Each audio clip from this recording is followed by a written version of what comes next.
Good evening, hello and welcome to another live stream. I'm ED-SKaR, I am tired, I am frustrated, I am angry, I'm exhausted. I am excited and I am hyped. Good grief, do we have a vast amount of time. Vast amount of time? I wish I had a vast amount of time. We have a vast amount to talk about and nearly no time. I could talk about all that we need to talk about for an entire week and we still wouldn't cover it all. I'm going to try in the next 2 hours to at least tell some of my experiences over the last couple of days, because good grief, there is so much. We have to discuss Conflict 47, we have to discuss tiny scale models, we have to discuss free terrain STLs, we have to discuss the new mech that isn't new yet because it hasn't been released. We have to discuss the official, unofficial permission from Warlord Games to kitbash and use proxy models. We have to discuss the seminar. And we have to discuss why on earth during the intro I was clipping away at Sprues. Because that isn't just a nice bit of video for me to put on the intro. There is a reason for that. But let's relax, settle in. We've got plenty of time, lots to talk about. Let's just chill out and have a good time. So, who is in the chat today? Yuli, hi, how you doing? The hands are moving, he's alive. Am I alive is another question that will be answered during the stream today. John Shepherd, hi, how you doing? Spent a fortune over the last 3 days. Pre-ordered Conflict 47 Invasion America with the book and the Gurkhas with the Commonwealth book. Well, strangely, you mention that because I just happen to also have something that we need to discuss during the stream today, a little box, actually quite a large box that we have to discuss that has some stuff in it. It actually doesn't have anywhere near as much stuff as it originally had, and it's got a lot of other stuff in it because that's what I brought stuff home with from the weekend. But that is that. Def Monkey, hi, how you doing? Welcome to the stream. John Shepherd also says, have spent about £400 on a 3D printed 40k Eldari army. Cool models, I'm sure, but wrong game. No, that'll be good fun for you to paint for the next forever. Yuli says, hype, we got there, we did. Strangely enough, I, after the last 4 streams, have had problems just starting the stream for any reason or another. I decided to start early today just so I could fix the problems and end up starting on time, but then there were no problems, and so we just had that nice little video to play us in for like 15 minutes or however long. Def Monkey said, lad pronounced my name wrong. I'm going to continue pronouncing it wrong. I'm going to pronounce it even more wrong. Jeff. Ratman says hello all. Hi Ratman, glad you could join us. Right, let's have a little discussion about what we're going to do in the stream today, because I do have a few things to get through, and I've got a little bit of a plan, but the plan, just like always, we can deviate from the plan at the first possible inconvenience. So I do have a small number of pictures that I took over the course of the day, and spoiler warning, this picture here of me standing in front of Warlord Games isn't even from this year. I took this, I think 2 or 3 years ago, because I forgot to take a picture this year. I actually didn't take many pictures at all. I know a lot of people are sharing all sorts of pictures, but the pictures I have taken are of things I want to talk about rather than just the cool pictures of absolutely everything. And I can't paint everything. I can't talk about everything during the stream. I just saw John Shepherd's message, who says, I'm a prolific painter, retired, so I usually paint all day. That's the life. Isn't that the life? That sounds great. Nice cup of tea, fresh pot of paint water, some music on. Sounds good. I envy you. Especially with the week of work I've had in the last week. the last year of work I've had in the last week. Yeah, definitely. So to start with, I'm going to go through some of the pictures that I did take, and I'm going to talk about a few things about that. Then I will get the box of the stuff and I'll show off that, and then I will end up talking about the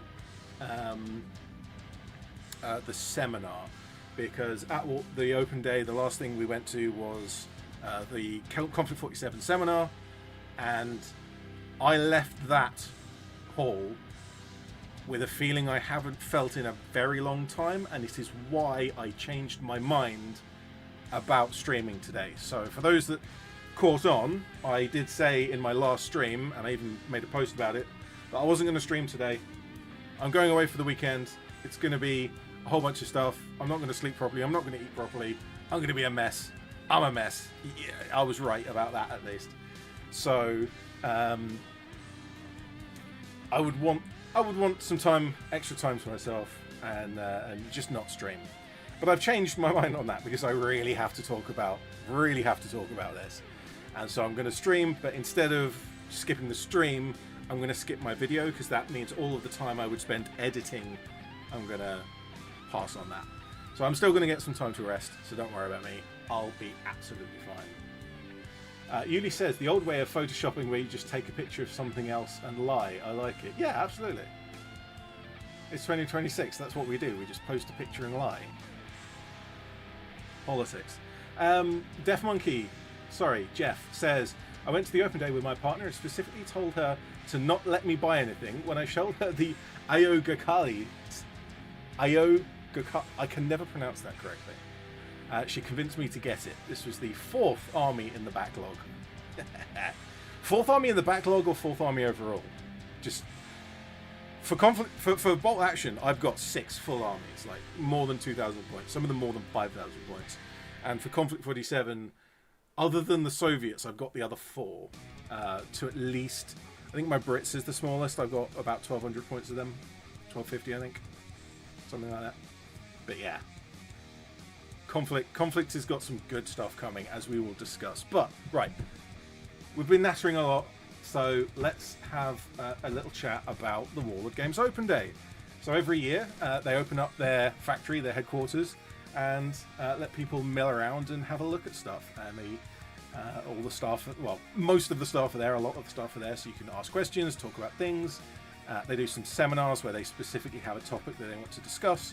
And they also have a little bit of a tour, so you can kind of get led around the sensitive parts of the building, the casting areas, the design areas, and so forth. And that is the most important thing when you walk in to the open day. So you see this picture here, that's me standing outside the gate of the Warlord Games, and you can easily tell who is on their first time coming to the open day and who has been before, because everyone who hasn't been before immediately walks through this gate. Let's see, can you see my cursor? Hopefully you can. They go through the gate, they turn left, and there's this massive tent. You can just about see the white here of this massive tent, and the tent's filled with people. It's got loads of tables, everything's beautiful, loads of models, terrain, it's all looking cool. Everyone goes there because it's really, really interesting to look at. And you absolutely should go there. However, for everyone who has been there before, they know a little trick. Before you go to that white tent, you go kind of down here, in between the tent and the building, all the way to the end of the building, to the foyer, and book yourself in on the tour. Because, as everyone who's been will know full well, you don't always get in on the tour because there's limited kind of turnover. They've done a really good job this year of putting more people through by kind of staggering when they're taking people on the tour. I don't know the guy's name, but the guy kind of bouncing back and forth between groups, guiding people along, making sure everything's still moving, did a fantastic job. But that's absolutely the first thing you need to do, because you get to see stuff like this. Let's check in with chat for a second. So John Shepard asks, is it limited who can go, or can you just turn up? So you do need to buy a ticket So if you just show up, you probably won't get in. You do need to buy a ticket. However, I don't think there is any other limits. I'm sure there's a list of people who have been banned, because there always is for venues, any kind of venue. But other than that, anyone can buy a ticket and show up. Yudi says, if we're disclosing shameful weekend decisions, my backlog armies I picked up for my StarCraft. Oh, is that the StarCraft board game? I've been hearing about a StarCraft. It's either a board game or a tabletop game. I'm not sure, but I've heard about it. I haven't played StarCraft, so it's not really something I've picked up recently. Deaf Monkey, what shall I call you this time? Led Zeppelin. Led Zeppelin said, the fourth on the backlog. We have 9 armies across various war games. 9, nice. Oh, if you say across various war games. Oh, if you want to talk about every game system I own, I have a bookcase downstairs. It is a full height bookcase, taller than me, goes into the ceiling. It is an arm's width as well, and about so deep. And I have modified it with a second bookcase to put more shelves in, so it's got loads and loads of shelves, because models are only so big. They're not as tall as books, so you can fit extra shelves in. It's full, and I need to get another bookcase. I should count. I've been meaning to do a video counting my entire collection and kind of working out what I've got, but that's a surprisingly big job. Yuli says, I like our little group therapy session. Yes. My name is ED-SKaR, and I have been buying models again. Deaf Monkey says, being banned from Warlord Games Open Day sounds like the weirdest flex there is. Now, we'll get to this. This is a joke, but I did get kicked out of the seminar. So I'll cover that later. Yuli says, yeah, the StarCraft TMG tabletop game minis are amazing. Yeah. I've heard about it. I haven't really seen much about it, but yeah, it sounds good. And if you like StarCraft, they're definitely good quality from what I've seen. Right, let's discuss the tour. So the first room you come to on the tour is the design office, and you basically just get let out, and you can go and mingle with the people working there and annoy them, which is great fun. You can have a look at their screens. Nothing's locked up. You kind of just lean over their shoulder and watch what they're working on and ask them questions about it. And one of the guys later in the day said that he had planned some work to get done today, and he had none of it done because he spent all the time talking with people and answering questions. So that is a success, if you ask me. I did manage to discuss with some of the terrain, or the guy that does the terrain, because we have the Sturmreiser, and I have mine over here that I still haven't painted, sorry. And we have the new anti-air defense system for the Americans that just got released yesterday that I haven't had a chance to look at. That's another thing I need to look at. That's just another thing I need to look at. This weekend has been crazy for new stuff. But I mentioned a project that I have been thinking about for a while, and that is the Soviet Sonic Tower that was mentioned in Festung Europa. And I was considering, or I was really planning it through and trying to work out how to do it, is the Duga radar array in Chernobyl. The Duga is absolutely humongous. It wouldn't fit on one gaming board. However, if you take a slice out of it and just make one section of gantry with a few of the Duga radar assemblies on the side of it, that would be a really cool terrain piece, in the sense that it fits in with the lore, it fits in with the story of the Soviet Sonic Tower, but it's also kind of Soviet technology, although it's kind of 1960s, 70s radar system. It would fit. And I was talking with these guys, and as I was talking with him, one of the other members of staff was just staring at me, kind of thoughtfully thinking about what I was saying. And I talked about it for a few minutes, kind of, and they seemed kind of quite interested in the idea. And I didn't think much of it at the time, but it was just kind of, I wanted to just chat about my projects, they're chatting about their projects. It's all a bit of a community kind of thing, and that's something that's really nice about Warlord Games. that you do get to kind of go and mingle, like the open days, you get to go and mingle and chat with them, and they're a bunch of nerds just like us. It's fantastic. Now, at some point, we did get called away to go to the next room, but as I left, one of them mumbled something under his breath, and I didn't hear him at the time. But Ratman, who was there with me, he was driving me around, said that he did hear what had been muttered under the breath, and that was, we have to make that now.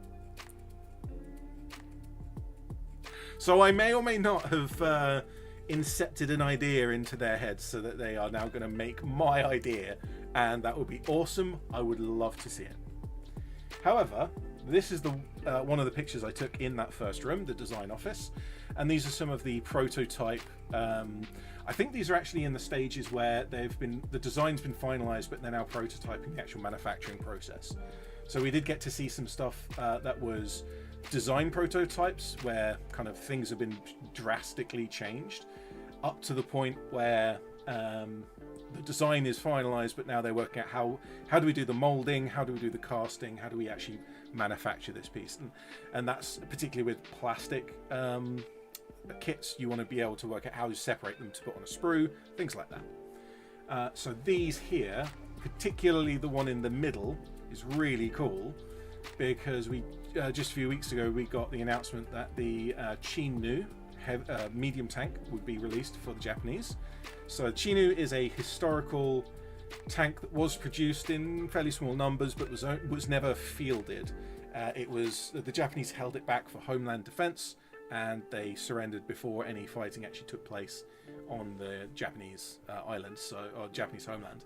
So the Chinu never saw actual combat in World War II, but in Conflict 47 we can do what we want, and so bringing that in made a lot of sense. But if you notice, this is not just the Chinu turret. This is a Conflict 47 Chinu turret, which is excellent.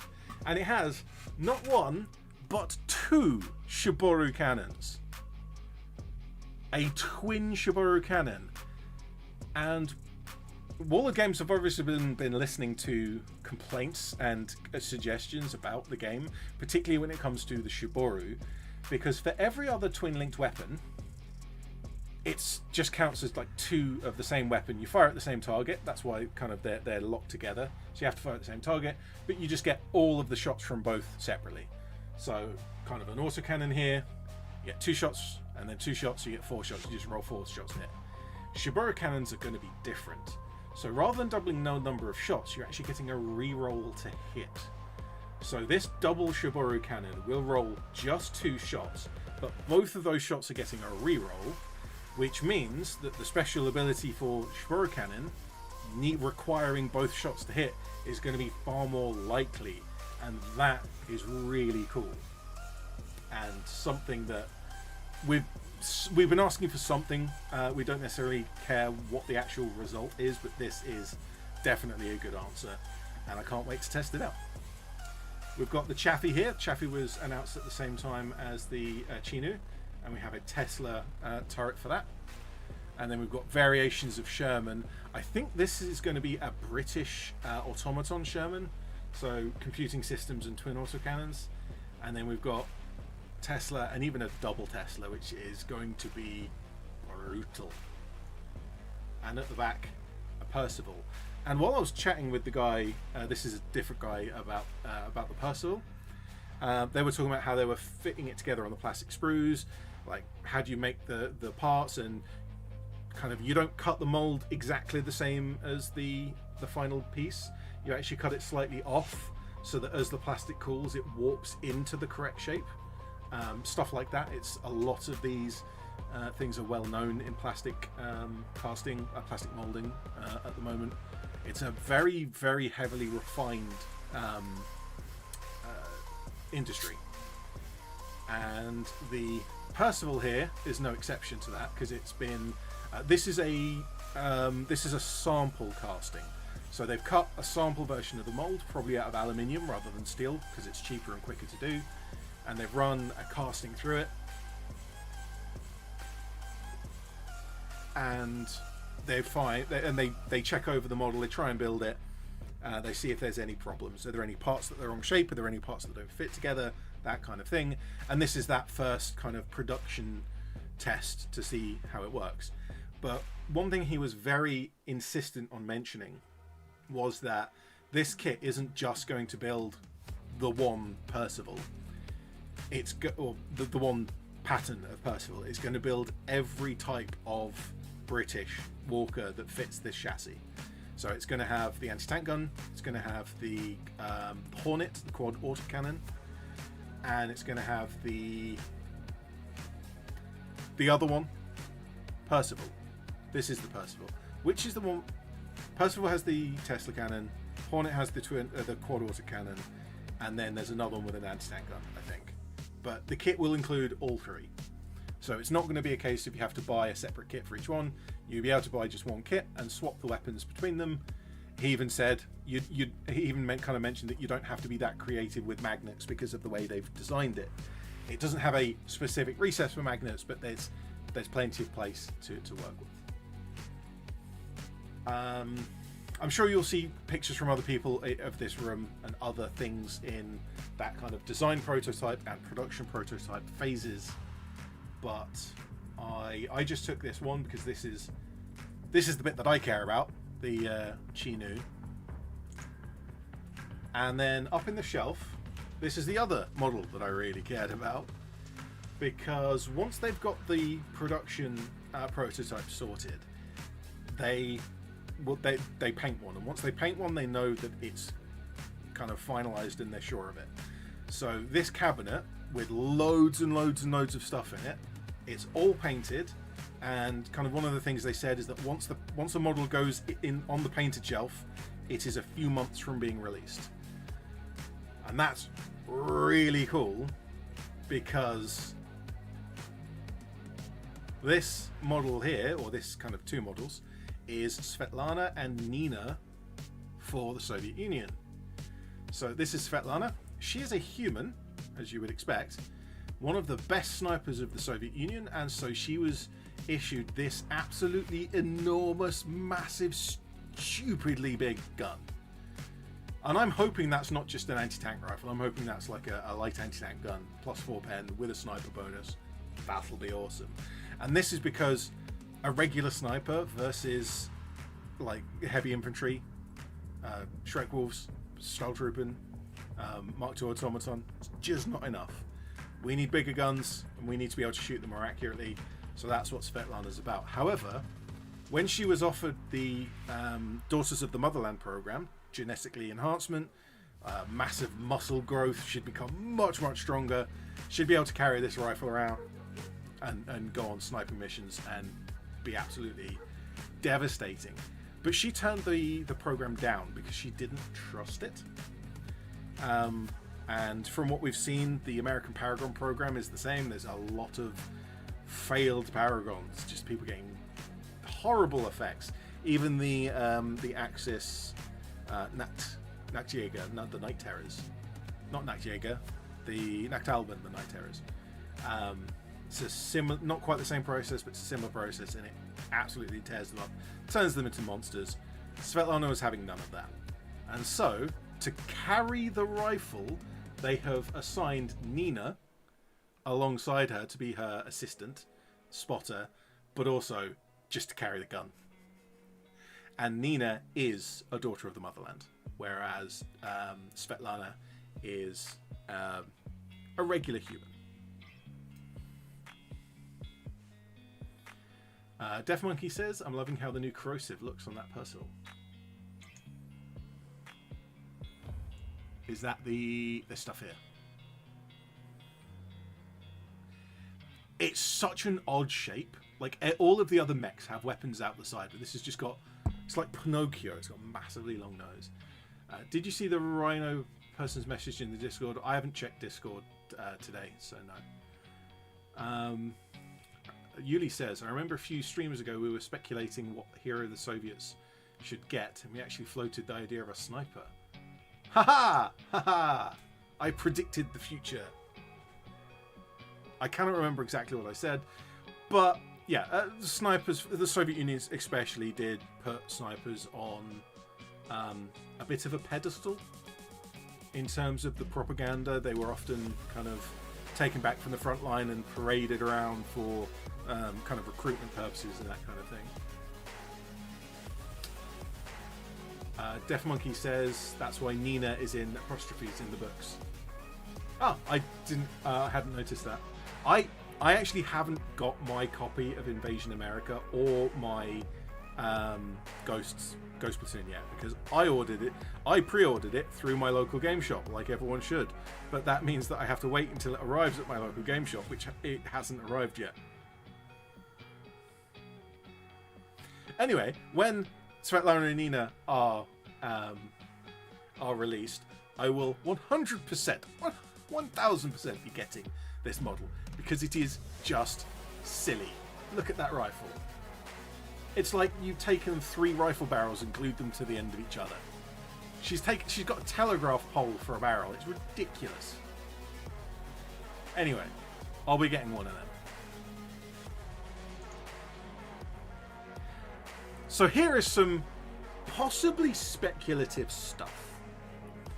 So there was a shelf of things that one person was working on, and the impression I got while talking to him is that some of it is the kind of the designs that they've finalized and they're sending it off for production, and they want to test out some things. They want to test painting, see how it looks before they push any further. And some of the other models in this area are just completely kit bashes. It's their own fun. They're throwing things together, and it's not really something that's ever going to be produced. It's just a bit of fun that they're having in the office. This, however, is the Tess Lee, which is something that we have been joking about since well into first edition Conflict 47. We want a Lee, because the real Lee had 2 anti-tank guns. You've got a little anti-tank gun in the turret, big anti-tank gun in the hull. That's great. You get 2 shots. Everything is better than when you have 1 shot. So if every tank is rolling around with a Tesla cannon, why not have a Lee? A Tesla Lee, a Tesla. Why not have a Lee when we can have a little Tesla gun in the turret and a big Tesla gun in the hull? Well, here is one, and this might be just a fun kit bash that someone was working on in their lunch break, or it might be a pre-production version of a model that we might actually see sometime. There was also a really cool diorama of a Shrek-Wolfen fighting, like a little dual vignette of a Shrek-Wolfen and a Paragon fighting, and I wish I'd have taken a picture of that, because that was hilarious. So after the design room, you get taken up to the various production parts of the facility, and upstairs is the resin casting first, and they've got some interesting new technology in the resin casting. They've got the old the open molds and the cut molds, like everybody has been using, because that's just how you do silicon, and they show off kind of their process in terms of that. But they actually have a new system where, instead of like pouring the 2 parts of resin into a pot and mixing it and then pouring it into the molds, they actually have a continuous running machine with this nozzle with a spiral of plastic in it, and you have pumps that force the 2 parts of the resin mixture down through this, and as it passes through the spiral it gets mixed up and it comes out the bottom as fully mixed resin. And they can continuously run this system like a tap, with resin just pouring out constantly, and you just take a mold, you put it under, you put the next mold, and you just throw molds through it for as long as you need to just keep the 2 parts of the resin going in. And from what they've said, they've gone from the amount of production that one person can do in 1 hour. So the amount of production that one person can do in a day is now done in 1 hour. So it's 8 or 10 times faster than the previous system. He has said that there has been a lot of issues, particularly in terms of how, like, getting the correct amount of resin, and in terms of bubbles as well, and clearing those out. but as they've been using this technique, they're massively improving it. So for the moment, they're using both techniques. They're not dropping the old technique of mixing it in a pot, but they're moving over to doing this new technique because it is much faster. However, the guy that does the resin casting is a lovely chap. It's a bit weird, probably why I like him so much. He's a good chap, and he always has his personal armies on display, and that's what we have here. And I absolutely love these two models. Let me just quickly move my webcam so that we can see the Sasori a little bit better. So here we have the old Sasori and the new Sasori with the grotesques sculpted on, and he sculpted those himself onto the models, and they look, don't they look cool? Like I said, Warlord Games staff are a bunch of nerds, and that's why their stuff is so good. We also have down here, just on the side of the screen, if anyone recognises those, I said you should use the Ashigaru missile troops as your infantry for Conflict 47. There, you see, I wasn't wrong. Even the staff at Warlord Games agree with me, even if they never heard of me before.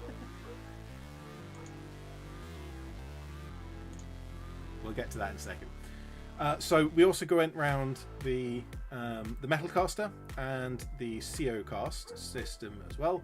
So CO cast is a different type of resin. It's a thermo resin, and obviously metal casting is a mix of lead and zinc and other things to get the right consistency of metal. And we asked a few questions there about those systems, and one of the things that I asked about both the CO cast and the metal casting is how does weather, how does temperature, how does kind of humidity affect the casting process? And the CO cast guys are like, yeah, man, we have to change that all the time. We had all this hot weather, and then it was dry, and then it was humid, and then we have to keep tweaking it, and we keep up with it. Once we do a few tests in the morning, we know it's going to be okay, and then we do a few tests after lunch, and then we keep going, and everything's fine, and we're on top of things, and they know what they're doing. And when I asked the metal caster, he was like the metal over here is at 360 degrees. It doesn't care what the temperature outside is. We just do exactly the same thing every day and just run this stuff as fast as we can. I actually last year spoke with him about, sorry, not last year, the year before, because they'd changed their process. So originally it was just one guy with a pot of molten metal, and he'd kind of put the mold in the spinner machine, set it up, put the metal in, move it on, and then you'd be doing that all day long. Whereas now they've got a system where they've got 6 people, and they're passing the molds between them in certain ways. One person's casting, one person's demolding, one person's setting up the mold for the next cast, and just cycling them through in that way. And they are, and from what they said, they've doubled their production per person, but also doubled the number of staff they have. So they have 4 times more production than they used to have because of this change. I'm going to catch up on chat for a second. So Yuli says, okay, we predicted the future. So I'm assuming that's about our prediction of the sniper. My chat predicted that the Soviets would bring in a sniper, or Warlord Games would bring in a sniper for the Soviets. Def Monkey says, when you're able to check our Discord, I'll check that after the stream. Can't check it now. I want whatever has that massive missile rack. Are we talking about this? That's a land mattress. That's just a land mattress.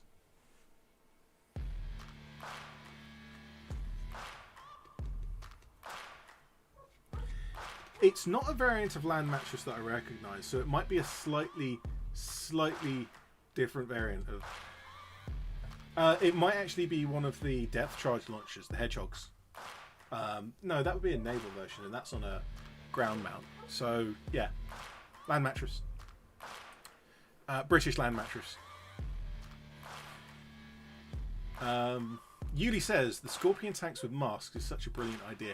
Yeah, I love these. You'll remember playing against an You'll remember, playing against an army. You'll remember playing against an army decades later. Yeah, absolutely. this is something that I really love about wargamers being such absolute nerds and being so creative, is that there are times when you face up against an opponent and you just look at their army and go, I don't care who wins. That's cool. I'm just glad to be here because that is such a cool looking army. Deaf Monkey says, imagine the job interview process at Warlord. Your CV looks quite impressive. Now show me your entire painted miniature collection. Now show me your pile of shame. Yuli says, we includes you, brother. Well, I'm glad for that. We predicted the future, even though it was fairly obvious. And Deaf Monkey says, need the mattress. Absolutely. So I'm going to skip ahead. Don't, if you don't want spoilers, close your eyes.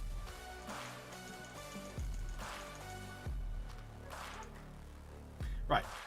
So when we went to the ED-SKaR team, these are the 3 models that they had that they were giving out as samples.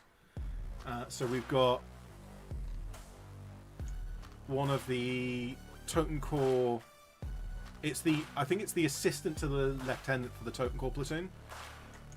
We have a dog, and apparently the dog was the most popular. Seems like a good boy. No argument about why this one would be the most popular. Definitely good dog. And then there was a Soviet naval brigade officer with a flare pistol. And basically, as you go around the different parts of the tour, you get a free model at each place. But how that happens has changed over the years, and it actually changes. It's different between each group. So the Metal Caster, he didn't give you a free model when you go and talk to him. He just made sure that everyone got a free model on the door when you come in. So when you sign in, when you come in through the front gate in the morning, you get a goodie bag of stuff, and I will show you that in a moment. I've got that down here. And so rather than giving out people on the tour, he just gave one out to absolutely everyone because it makes it fairer, it makes it kind of just easier to deal with. Whereas the ED-SKaR team were quite happy to let people pick between the 3 that were on offer. And even because of how long it takes to actually run a ED-SKaR machine, he'd already got a mold set up, and he got someone to step forward and press the button and run the machine. And then he talked about the kind of the process for a bit, popped the mold out, opened it up, and there you go. Took one of the models out and go, there you go, that's one of the models that you made by pressing the button. Obviously the whole process of making the mold, setting up the machine, understanding how it works and everything else, there's a whole lot to that, but this person pressed the button and so they get the model that they made, which is a cool thing. And then from the resin caster, so the guy that made these,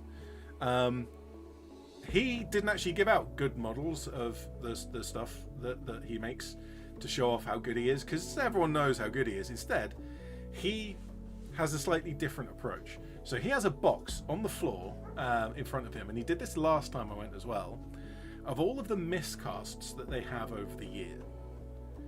And he says that go and have a look through the reject pile. These are the stuff that we will not sell because they're not good enough. And see if you can tell me why. And you pick them up and you have a look through them and you go, okay, maybe there's a bit of a mold line, but some other company would definitely sell me that. And on this, there's a bubble, but it's in a hidden place. Some other company would definitely sell me that. Now, I've been wargaming for 30 years, so I know a little thing or two about resin models, and I've seen some really, really good quality, nearly perfect stuff, and I've seen some absolute dross. And I definitely agree that Warlord Games is well above the average. No, I'm not going to say it's the best I've ever seen, but very high on the list. And some of the stuff in that reject, in fact, almost everything that I saw in that reject bin, I have been sold worse by several other companies. So, absolutely, kind of standing on his, I can't think of the word that I'm trying to think of. His reputation. He's standing on his reputation by handing out the stuff that he rejects, even though those parts are better than what other companies would still sell. And again, when I go through my box of bits later on, I can show you what I got out of that. Now, once the tour was over, we went to the shop and we bought some stuff. I bought some stuff. And also, because Warlord Games has announced it recently, they've started to do a recycling system for sprues. So if you take back your empty sprues, for every 10 sprues you get a free new sprue. And it's I'm not sure that that's going to last very long, but it's certainly going to be the case of if you're at one of the Warlord Games stores, either the headquarters or over in Wigan, you can just bring over your sprues and dump them on them and they'll sort it out.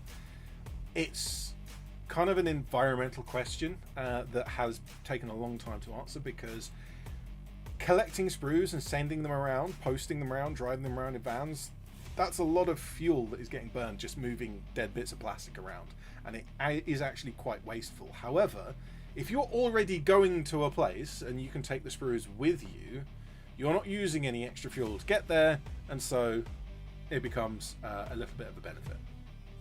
And Ratman says, my hand! Yes, this is in fact Ratman's hand, because he was with me the whole day. So we handed in a whole bunch of sprues.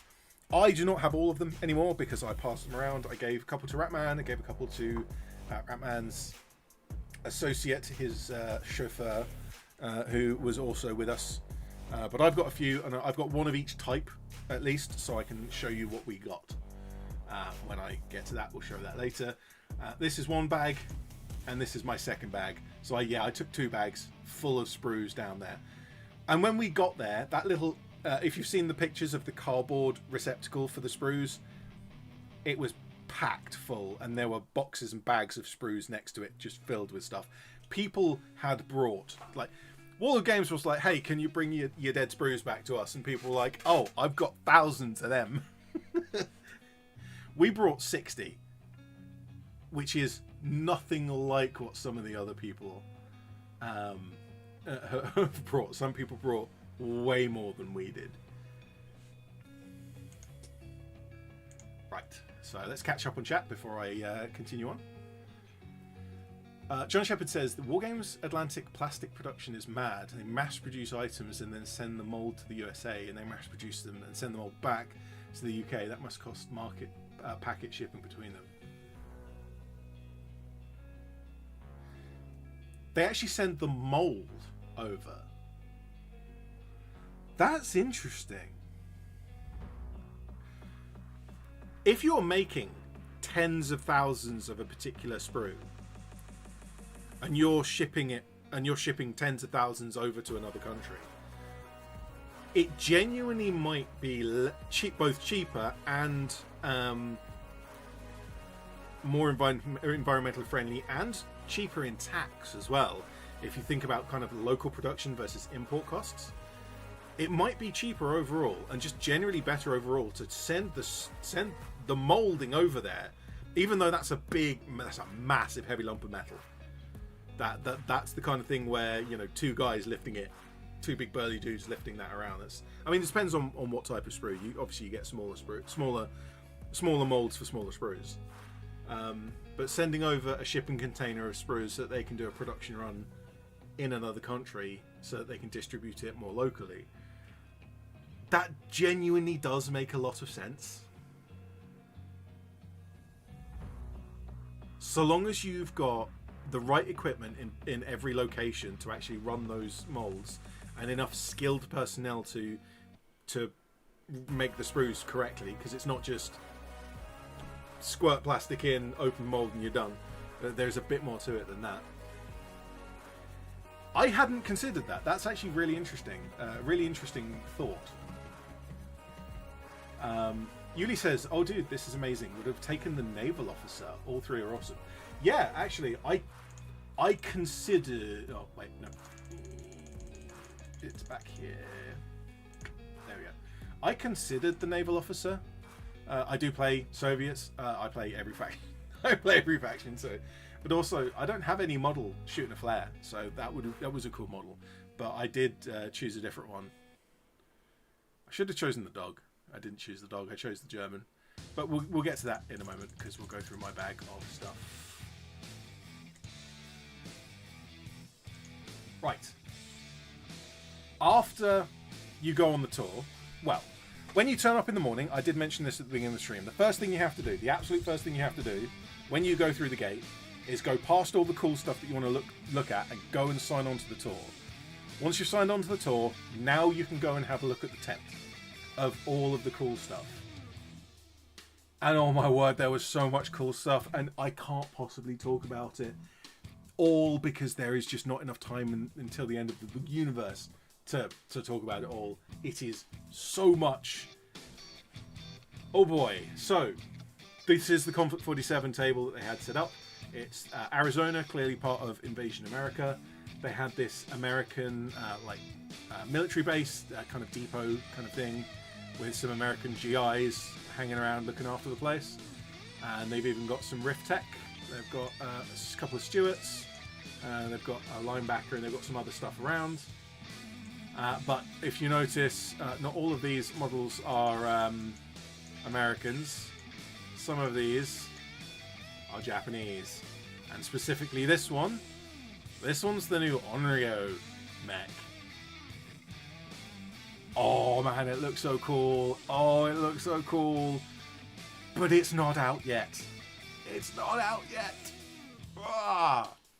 So, they did actually mention this during the seminar, which I'll talk more in more detail about later on. When they went through the process of like finishing up the design, now let's work out the process of how to make the mold and sort out that so that we can actually put it into production, make sure that the molding is correct so that when it comes out of the mold, it's good for the customer, and then let's get it into production. During that process, which is a very involved, several month-long process, the quality of the molding wasn't up to the standards of Warlord Games, to the point where they actually stopped working with a particular molding company. Now, they very specifically didn't say what company that was, but that's big. That's significant. If you're stepping back from working with a particular company because their quality isn't good enough, because you care about your product enough to make sure that your new Japanese mech and everything else that comes out for the next 10 years is good quality. Like, Warlord Games are really stepping up to Conflict 47. They want to make sure that the quality of everything is there. They're not just saying, oh, it's popular, let's churn out some stuff and make loads of money. No, they are really focused on the quality of everything, and not just the models, but the game, the artwork, the story and the lore, everything involved. I really shouldn't be talking about this now because I should be talking about this later when I go through the seminar, but just the way that they were speaking about the game and every aspect of it, such good stuff. We've also got some of the, I would say this is still technically a new model. It's about a year old now. We've got some Japanese infantry painted with orange grass around them. That's pretty cool. It definitely fits the desert theme. We've got some assault frames over here. Are these assault frames? No, these might be... Yeah, they're assault frames. They're the old metal assault frames in white. They look great in white. And this is another one of the Onryo with the sword. And yes, the Onryo can have a sword. I can't talk... I do not have enough time to talk about the rules for the Japanese today. I will have to do that another time. But good grief. There's plenty of other videos from other creators talking about the rules for the Onryo and for the Japanese in general, and just wow, that's so good. There's also, oh, it doesn't fit in frame. There we go. The anti-air turrets, which are definitely not inspired by Star Wars. Honest. And that definitely isn't why I got kicked out of the seminar. Honest. So here's a close-up of the Onryo. This one in the middle has the twin, has two light Shiboro cannons. So because they're separate, it gets to fire 4 shots, and each pair of shots can trigger the extra damage for the Shiboro cannon. And it can also, it's got this tank on the back that you can't really see. It's the same kind of design as the tanks on the Ghosts. because this mech can ghost dance. But just look at it. It's such a cool model. I can't wait to paint it because mine's going to be blue and it's going to look awesome. And also, yeah, the players playing at this table, they moved up their bazookas and they were like, nope, I'm not having this. This thing's dying. And they did get it. It was kind of a funny thing to see. Here's another look at the Tesla version of the anti-aircraft tower. Definitely not inspired by Star Wars. I keep saying that because the designer of this said that he didn't realize that it looked so similar to the turbo laser defense turrets until he basically finished it and someone said, oh, that looks like the Star Wars thing. And he realized that when ILM made the props for Star Wars, they were using reference photos of one of the American battleships anti-aircraft guns, and the designer at Warlord Games was using the same reference photos or photos of the same defense turrets, so they've ended up looking very similar for that reason. But he didn't realize until he was done and someone pointed it out, which is, I think, kind of funny. Yuli says, it is legally distinct from Star Wars, the most important kind of distinct. Yes, absolutely. Def Monkey says, as far as I know, it's the same company that did the Automated Director. That's interesting. A lot of people had questions about the Automated Director. I didn't find anything wrong with it. I noticed that the plastic was a little softer, maybe, but it behaved just fine. It cut just fine. Cleaned the mold lines. The mold lines were very small. It came out just fine. The quality was good, I would say. It was just that the plastic is a little bit different. Yuli says the Onryo mech design and profile almost make up for the Japanese being underpowered on release. Almost. Looks incredible. It does look so good. And the sword one. I didn't get a proper picture of this, but the sword one. I'm going to pose mine holding that sword in two hands, swinging it around. Just... Yuli says, I think they said early 2027 for the Japanese mech. I'm hoping sooner. Yeah, this goes back to the way that Warlord Games have been talking about how they want to portray Conflict 47. They want to make sure that every model, when it comes out, is good quality. They want to make sure they can actually produce it in appropriate numbers. They don't want to just chuck out anything and just have it on the shelf just for the sake of having it on the shelf. They want it to make sure it's good quality, and they want to make sure that they can actually provide it at scale, at the appropriate scale, the appropriate numbers, so that everyone can actually buy it when they want to. So it's a case of when it comes out, it'll come out, and I'll be buying one, definitely, but it's not coming out until it's ready. Hopefully before 27, but early 27 is likely.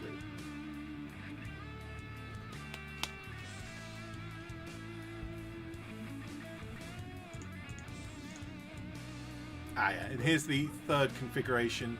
So this is the double heavy Shiboru cannon in this configuration, and this gets the same rule I mentioned earlier about the Chinu with the double Shiboru cannon, and it gets the same thing where instead of getting twice the number of shots like everyone else in Conflict does, it's getting a reroll. So it's getting 2 shots with rerolls for both of those shots, which means getting that double hit that you need for the Shiboru special ability is much more likely. So this version, especially if you stand still and getting a 3+ hit because you're standing still, and getting a reroll on both of those, it actually becomes more likely that you're going to get that off, to get the double hit off. And so this is actually a really interesting tank killing sniper variant of the Shiboru system. On the Onryo, I think it's going to be far too expensive because the Onryo's like, this configuration, the Onryo's like 350 points. And whew, that's a lot.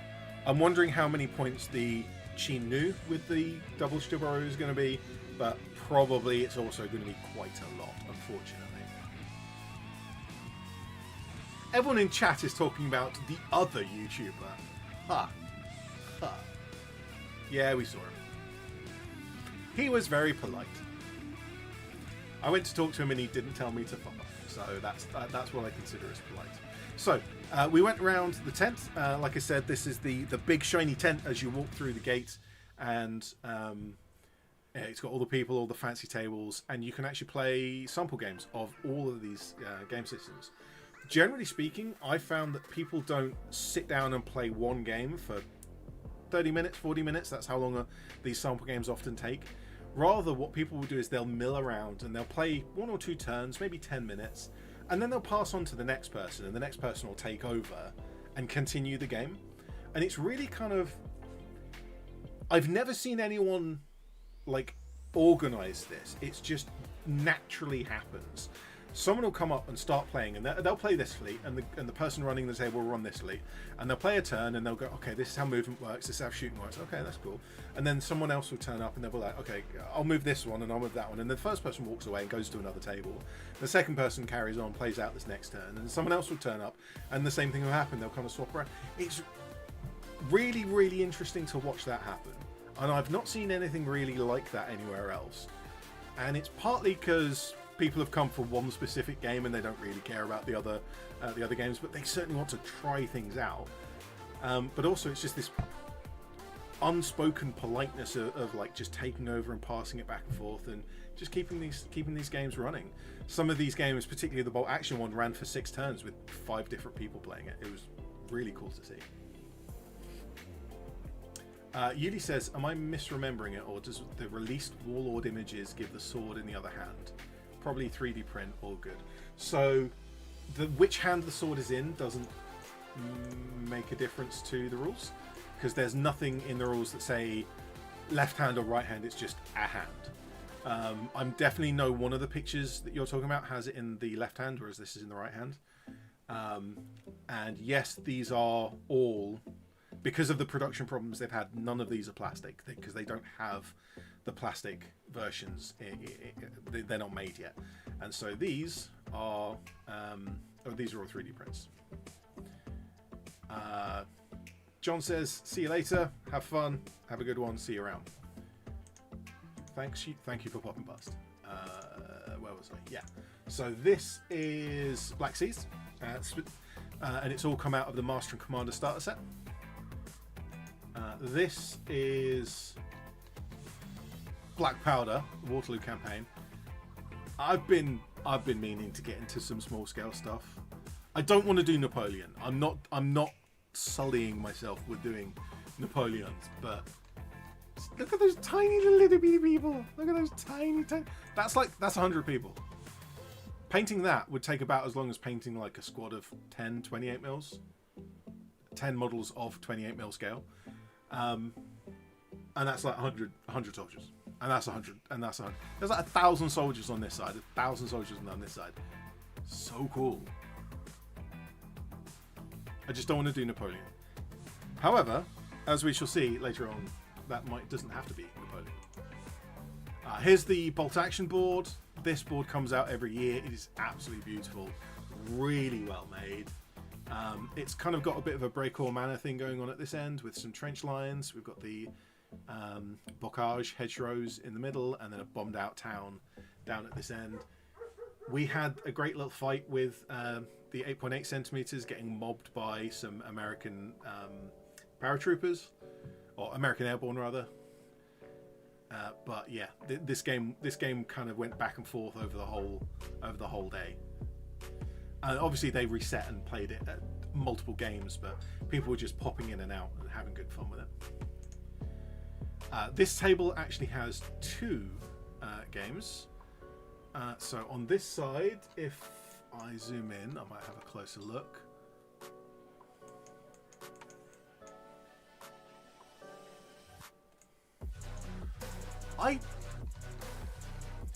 Well, it's pike and shot, but pike and shot is not my area of expertise, so I don't know. And on this side is Hail Caesar, and I actually have these models. These are the Britons, Celts. It's a really interesting kit because when I first saw this, it was 40 models in a box for £20. It's 50p a model. When do you ever get 28mm scale models for 50p each? New. And they weren't monopose. They've got different arms and different heads, so you can swap things around and make them a little bit more interesting.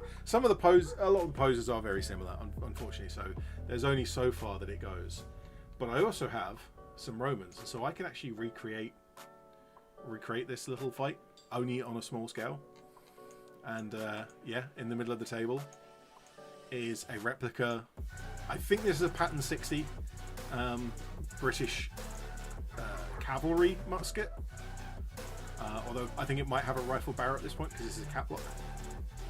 And then this is... We weren't exactly sure which sword this is, but it's a sword. If you can't tell it's a sword by yourself, I don't know what I can do to help you with that. But okay.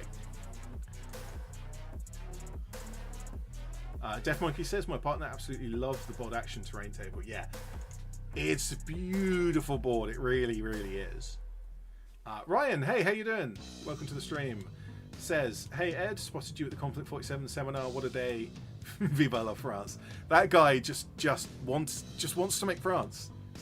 Let him make the French Conflict 47 models. Really. He's got a full Conflict. He could just release a full army for Conflict 47 straight away. He's got it all designed. Ratman says, Steve, who's the person that went with us, did play some of the pike and shot whilst we were doing something else. He said it was brutal. Is that this one? Yes. The time era that I was talking about for small scale is pike and shot, so it's likely this is what I'm going to have a look into. I don't know if I've got any opponents to play against, but that doesn't necessarily matter. Making a few little models just in a time period that I've not looked at before is interesting in its own right. Sometimes I paint things for the sake of painting things. I don't necessarily paint them for games, even though everything I paint can be used in a game. So this one is really cool as well. So this is the Boer War in 28mm scale.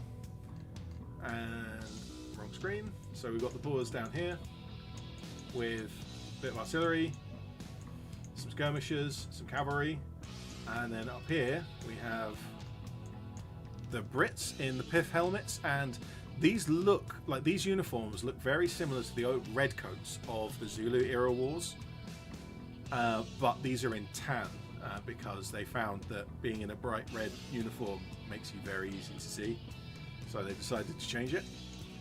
But here in the middle of the table we have an artillery observation balloon. And isn't that just a cool model? Isn't that just a cool little model? It's fairly simple to make, but it's obviously for spotting for the artillery up there. They'll send a message down, says, oh yeah, your shots landed short, aim higher, or the enemy are coming over the hill, get ready, that kind of thing. But yeah, it just looks great. You can spot that from the other side of the tent.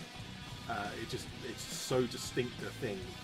And obviously this rope that in real life would be holding it down, in here is a wire that's holding it up.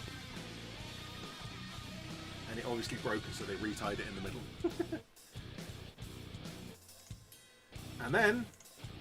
and that's that. So after we had a look through the tent and we kind of played a few of the games, I didn't actually play any of the games. I have done in previous years. I didn't this year because I wanted to spend more time talking to people. Oh, Death Monkey says I want that train. Yeah. There's also an armoured train on this table. This was really cool. And I forgot to ask about what scale it is. Pretty sure this is not a running railway. This is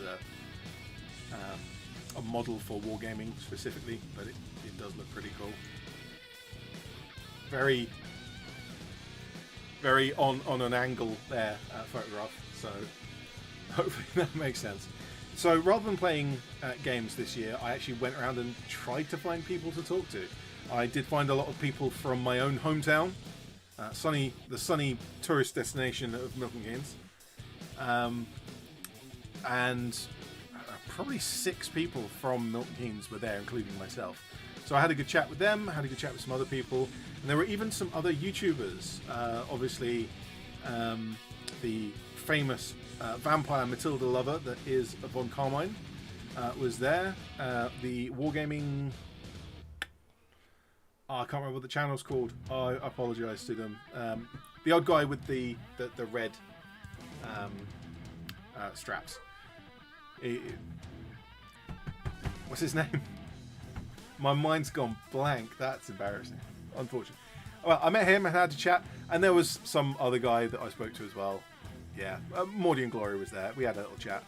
Especially we had a talk after the seminar about how we felt after coming out of that seminar, because it was such a big deal. And I will go through some of this stuff in a moment, because I want to derail this by talking about the models that I collected over the course of the day.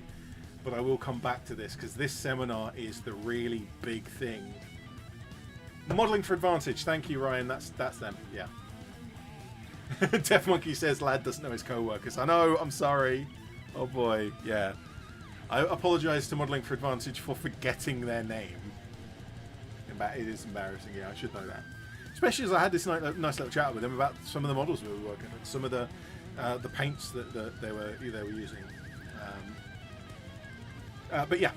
So I'll come back to the seminar, because the seminar is the big and important part of the discussion today. I think just after this is the 3 Serial Cost models, and this is totally unrelated, but it's World War II, so I thought I'd include it, because the next day we went over to the Midlands RAF Museum, which is absolutely worth going to, and their cafe is actually nice. And they've got loads and loads of cool old planes, including my favourite, the de Havilland Mosquito. I have an Airfix kit of a de Havilland Mosquito that I need to build at some point. But Airfix kits take a long time to build. Especially something like a de Havilland. Right, I'm going to leave that there, and I'm going to come back to it, because...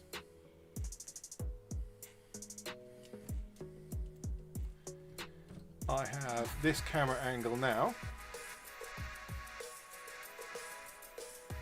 Because I have a box. Yuli says, sorry, did the guy in the centre of the photo in a black leather jacket used to work for Games Workshop? He looks familiar. That's entirely possible. So in terms of me remembering people's names, I am terrible at names, and I can't remember any of these 3 people's names. I'll talk about them in a moment, but I can't remember their names. But there are several people working at Warlord Games who have previously worked at Games Workshop, so it is likely that you recognise them from that. That's possible. I don't know specifically, but it's definitely possible. Right. Box. It's a British box. Deaf Monkey's already worked out what it is. Ryan says Pete Gosling. Thank you very much for that. So this is in fact the Io Gokali Gurkha Starter Army, which I bought. Now, before I open this, I do want to mention a few things. When you go to the Warlord Games Open Day, we did talk about this before. You have to buy a ticket to get in. The ticket is £25, which is a lot, but you know, you get to look around the Warlord Games Open Day, you get to see things. And you get to talk with all the staff. I think it's well worth £25. But also, if you... Sorry, there's a lot of glare on this box. I apologise for that. But if you buy a starter army or a starter box set, like a game starter set, you get a discount on that box for coming to the open day. And that discount is £25.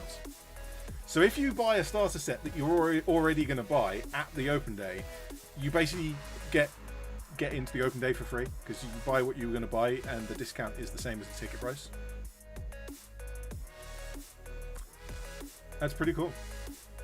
Now I'm going to open this up, and you will see inside is not the actual Gurkha starter army. We've got a lot of glare. I think I might have to adjust the camera settings.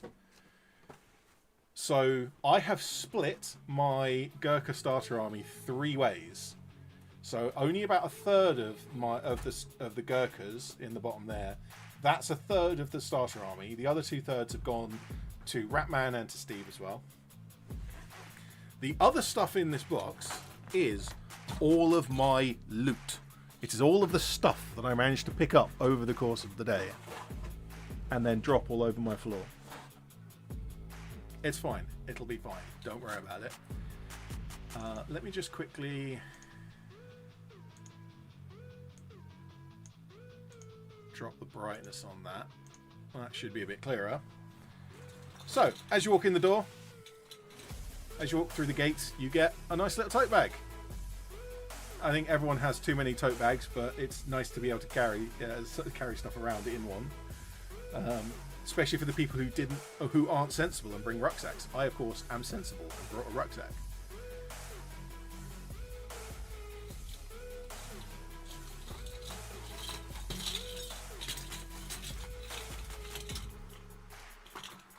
So, the first model we got is the limited edition, or kind of limited edition special model. This is the lieutenant from the Soviet starter set that sort of got released and sort of got cancelled, and there was a whole lot of nonsense about it because of production issues with the resin for the bears particularly. And so this model hasn't been properly released yet, and so to get it into people's hands, they've given it out as the model on the door for the open day. There is also, now I'm going to be modifying this almost immediately when I get around to it. I'm going to be doing a video on this specific model. Thank you, Stu, for packing my stuff.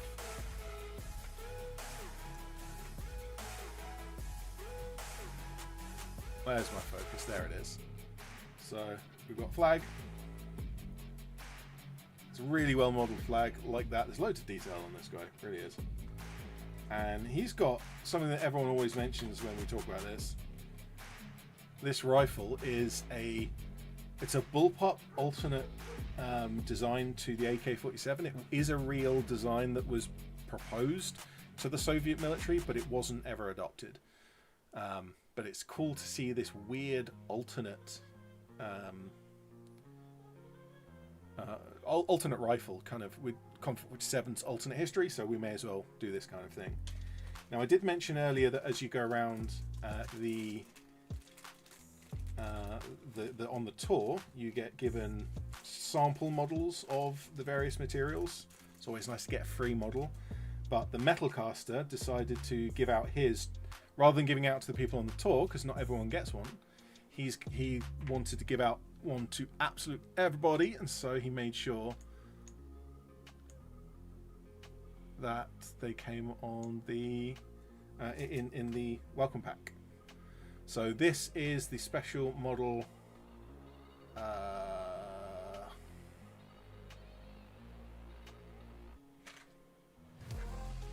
I can't remember who he is, but he's got an Australian head, and he's got a British Brody helmet and a rain gun.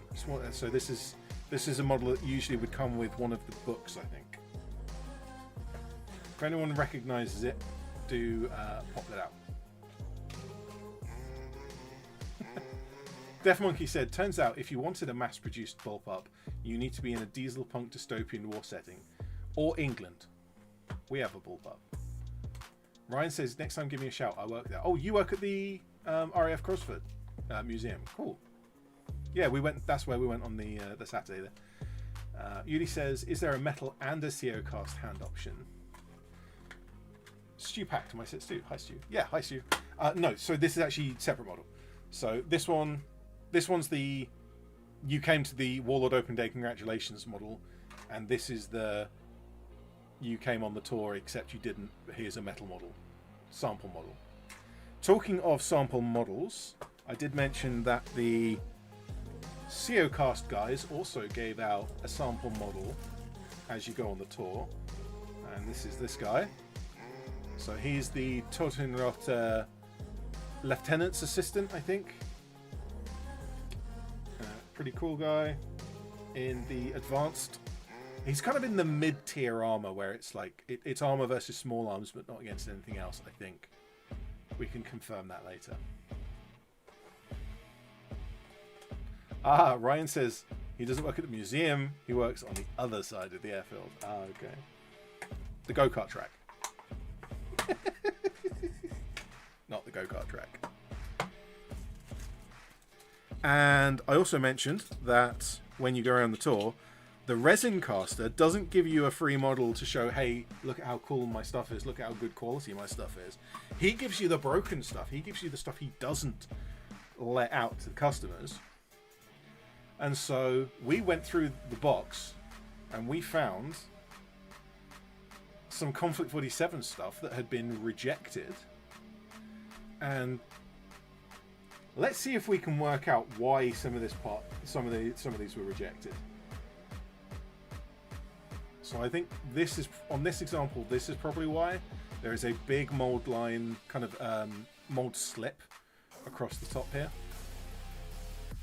But I've definitely had models from other companies where I would have that in a thing that I'd bought, and I would just shave that down, sand it down, it would be fine. That's not hard to fix. But Warlord Games aren't going to ship that out. And this is a Spinner body. So if I can come up with some legs for this thing and a turret, I can have a whole spinner for my Axis. This, however, as people might recognize from my channel, I've built one of these properly. This is the Sasori Mark 7, and it's beautifully cast. Like, you look at the top of this thing, there is absolutely nothing wrong with it. This is almost nicer than the one I actually bought. This is really nice. It's only when you turn it upside down that you realize there's this seam line down the middle and kind of across the back as well. And that's the only thing on this that I can think of. The strange thing is, on the one that I actually bought, I also had a seam line here and things on the back, and I just cleaned them up. I didn't even think of this. I would never send this back. I would never go to customer service and say, oh, it's not good enough, I want a replacement. This is fine, because you clean up that bit. Actually, this might be why this was rejected, because that is a bit more of a... I take it back. This is actually technically worse than the one I got. So there's a slight cavity here. Oh well, bit of milliput, squeeze it in, sand it down. Edge of a file, sand down this edge as well. Nope, that's 5 minutes work. No drama at all. Sand down the back. No drama at all. But I don't have all the rest of it, and I'm not making a tail and all the legs and the claws and everything for this. So this is going to become terrain. We also got Ratman found these. These are arms off. I think these are arms off of an Inago or one of the British mechs. If anyone recognises exactly which art set of arms this is for, do let me know. But we got a pair. There's a left and a right here, so I can kit bash something out of that. And the other one thing that I got here is a Chiha Shiboru turret, another one. So I've got two Chiha. One has a Shiboru turret, and now I've got this one that I can make up for the second one. All I need to do is make a bustle, a cupola. If only someone had a 3D design for cupola that you can find in the description of this video. If you go to my Cults 3D page, you'll find the Shiboru, the Chiha cupola. So all I need to do is make a bustle for that, and we're good to go. That is going to go straight on my first Chiha. So that's what we got from the tour.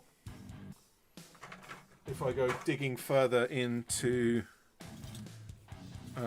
the bag, some other stuff that we got, just some little goodies that we got on the door. is a bunch of badges. Shrek Wolfen, who's a good boy. Bertie's got you back. I like this one. We have bolt action and...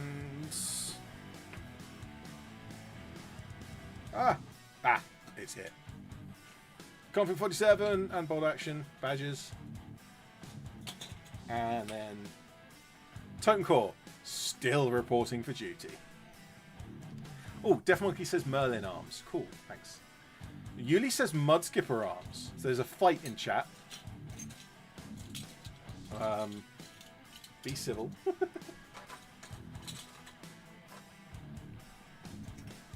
And we also got dog tags. Now, last year we got dog tags as well, but the dog tags just said Conflict 47 on one, and on the other one it says, this is not war, this is the end, which is pretty cool and dramatic. This time, one of the dog tags actually just says, it's the Warlord Games open day from this year, which is, it's an event lanyard. Everyone has a dozen event lanyards or 1,000 event lanyards, depends how many events you go to. That's less interesting. However, this one, which I'll have a get you a nice close look of, is a really nice artwork rendition of B for Bertie. Just in monochrome, a little bit of sepia there. That's pretty cool. This is nice. This is a nice thing. The date of the event, not interested in that, but this is lovely. Really like this. I might actually put this on my other one, combine it with it.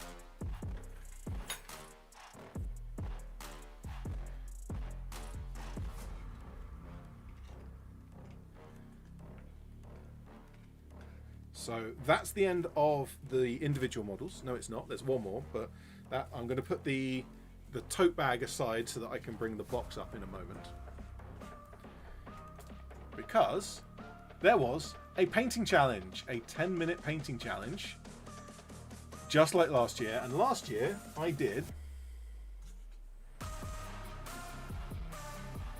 actually have him to hand because I'm painting up my Style Trooper at the moment. This guy, and this is the model that I painted on last year's painting challenge. You got 10 minutes, you got Style Trooper, got a bunch of paints, go get to work. And I thought, that's fine, that's great, it's a good bit of fun. You get an extra infantry model for Conflict 47. This year, for the painting challenge, they gave out a very interesting model that I was not expecting.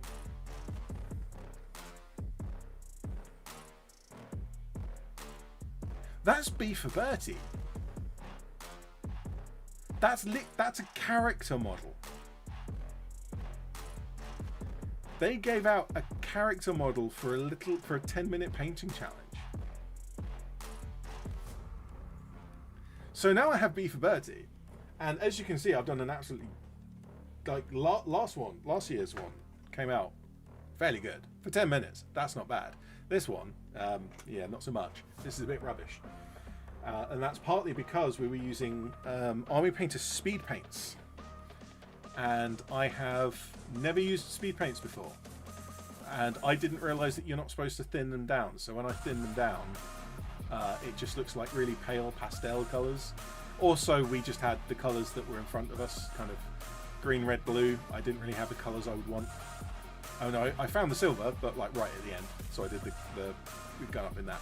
This is definitely getting paint stripped, clean it down to the plastic, reprime it and start again. I mean, the speed paints aren't actually that thick, so it could be done just paint over the top, but I'm probably going to clean it off and start from scratch. And we've even got the rat there on his shoulder. So yeah, I've got another British automaton. I've got so many automaton now, I can't even keep track of them. I've run out of letters. For those who didn't see my video on the automaton, I'm painting on the helmet. I'm painting a letter for every single one. This is obviously going to be B for Bertie, obviously, but all of the others are getting letter, and at 26 letters, so that's how many letters we have. I'm going to run out. I'm going to come up with some interesting ways of having more letters. I don't usually do business cards, but I did get one business card from Tesseract Miniature Studios. They've got some nice brushes that they sell. So I thought I'd just mention them. Not an advert, so I just had a chat with him for a few minutes while I was talking with other people as well. Right, going back to the box. Now, in the bag I put all of the individual models, so in the box is all of the sprues. And Paul, you're going to be happy at this, because that's a cat hair. Paul has about 1,000 cats, approximately. Probably more than that. So whenever I go anywhere near that house, I get covered in cat hair. So this first sprue, if Yuli's still about, Yuli's going to absolutely love this.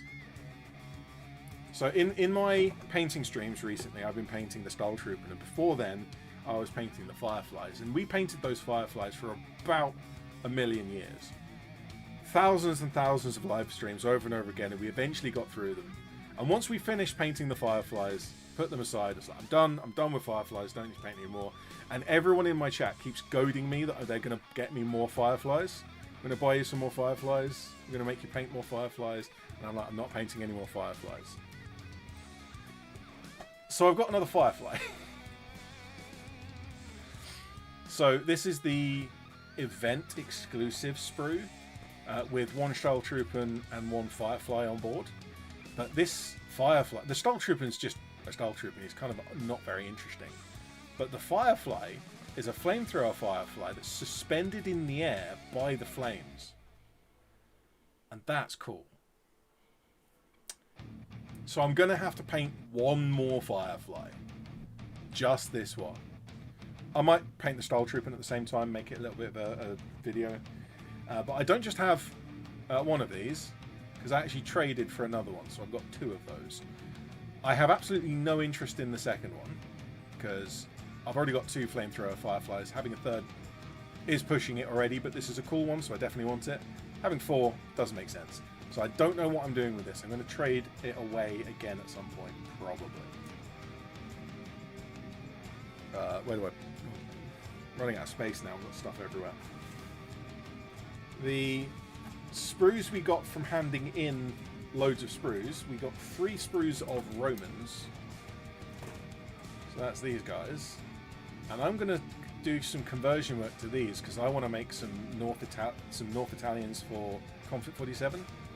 So I'm definitely going to use these. Definitely the heads, definitely the shields. Depending on how I go about it, possibly the torsos as well. If I use some Style Trooper bodies. Or Style Trooper legs. And make some Armoured Italians work. And I also got some Americans. So this is just US Army Infantry. Just a regular sprue of guys. So this is these are the types of sprues you get back from handing in your 10 sprues for the recycling. You get a little sprue of some Romans or just a regular sprue of bolt action infantry. I think there was also there were 4 options. One had run out and the other option was Waffen SS, which neither of us were interested in. Andre says, hi all, can't stay, just popped in to say hi. Well, hello, welcome past for your flying visit. Have a good time and think about popping back for the stream because there's a lot of cool stuff here. Def Monkey says, are they doing the free sprue thing at the Wigan store as well? For handing in empty sprues, yes, I think. Yeah, I've definitely seen that. For the Wigan store, but I don't know how long it's going to be around for. So that's up for you to contact the store and talk to them about it. So another sprue right here. Let's get a bit further focus. There we go. So this was also in the goodie bag. So this is completely free just for showing up. And this is one of those micro scale or kind of 18mm scale.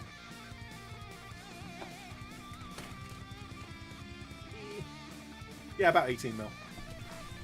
So 18-ish millimeter scale, pike and shot. The sprue just says pike and shot on it. Actually, if someone if someone in chat could kindly just quickly look up that number. So Warlord Games Pike and Shot 203, 5 zeros, and then 19. That should tell you what this sprue is. I think this is English Civil War. Certainly going by the style of uniform. And the fact that it's Pike and Shot. It's something around that era. And the English Civil War is an era that I want to do at least something of, given that, you know, I'm English. It's my own history and all that. And I do wargaming, so I should probably do it at some point. So we've got some musketeers. We've got some pikes. Some individual pikes as well. And then turning it around, we've got more pikes and more muskets. These will be fun to paint just because it's a different size, a different scale. But that was a free sprue just for turning up. And then everything below this. Let's grab focus again. Bang, there we go. Everything below this is the Gurkha starter army. So this is actually stuff that I've bought. The two sprues, the two tanks in the kit went away straight away. A bunch of the infantry has also gone away to Ratman. But I have kept the anti-tank gun, because this is the plastic anti-tank gun now. People constantly moan and complain about the metal anti-tank guns. Well, we're getting a plastic one for all of the factions of Bolt Action.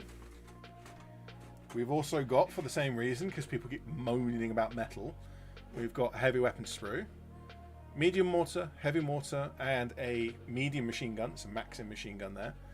There were two sprues of this. One's gone to Ratman. I've kept the other. I kind of wish I'd have got the American one, not the British one, because the American one has heavy machine guns, whereas this one doesn't. This one just has the Maxim. However, I'm still going to make these models, and they're still cool, and I'm not going to complain. I got a massive discount on it. We also have... In here we have the command and some of the weapons teams in there, and I got a bunch of the infantry sprues, and these guys are absolutely loaded up with stuff. So we've got a sniper, we've got loads of rifles, submachine gun, we've got the Bren, we've got a map, we've got a pointing hand, 6 bodies as you would expect. We have a sword.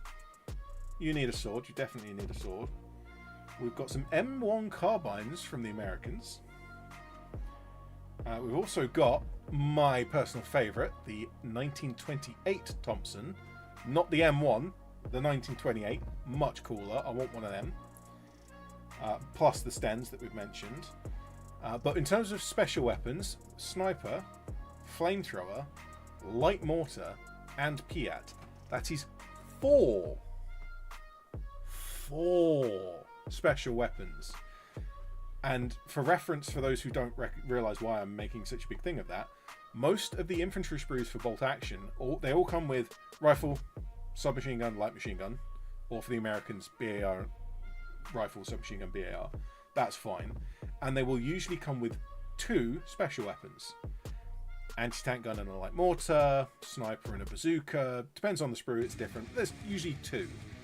Some of them, like the French, the poor French and the poor Italians, have none. But the Gurkhas have 4. That's mad. Def Monkey says, I love how there's a flamethrower on the sprue, and the Ayo Gakali box gives you 7 flamethrowers. Absolutely. So I have split these with Ratman, so he's got a few and I've got a few. I only realistically need 1 flamethrower, but I've got one on each of the sprues that I have down here. So I've got a few flamethrowers, yeah, definitely. And Piats and light mortars. I'm more likely to make like 2 light mortars out of this than 2 flamethrowers. But there's also a flare pistol. So even though I didn't get the Soviet model with the flare, I can still have a flare model because I've got that on the Gurkhas. Right. So that's that. That is models that I bought. And I'm going to start stacking all these stuff back in the box. There's the English Civil War. Oh, did anyone in chat find out that sprue for me? I don't think so. That's fine. I'll look it up later. Not a problem. Yuli says, speaking of, did anyone ask about the Soviet anti-tank guns and heavy machine guns for plastic? Yeah, they're coming. They are coming. When they're ready, they will be on their way. And the same with every faction will get a plastic kind of light or medium artillery piece. And then once everyone's got one and everyone's got the weapon sprues, then everyone will also get more probably after that. So there's the special event models. So that's the metal, the CO cast, and the event exclusive model. The terribly painted B for Bertie off of the painting challenge. Definitely going to wash him off and paint him up. Badges, dog tags, and bits of supposedly absolutely broken resin that I'm definitely going to fix up in no time at all and make good models out of. But I'm going to now put that aside because that is done, and I'm going to return to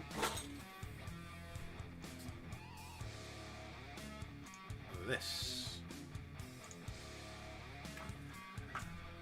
And what have we got? We've got 25 minutes left. That's good. We're making good time on this.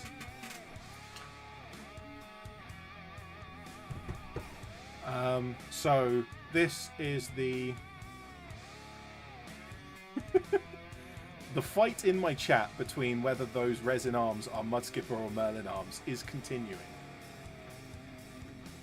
I'm just gonna let you fight it out amongst yourselves. Death Monkey says, I'm actually struggling with how to build the Gurkha box because of how jam-packed they are. There's so many weapons in that. You can build... Basically what you want to do is you want to buy another infantry platoon of Gurkhas so that you've got enough bodies to make all of the weapons, and then you've got enough left over to make rifle squads.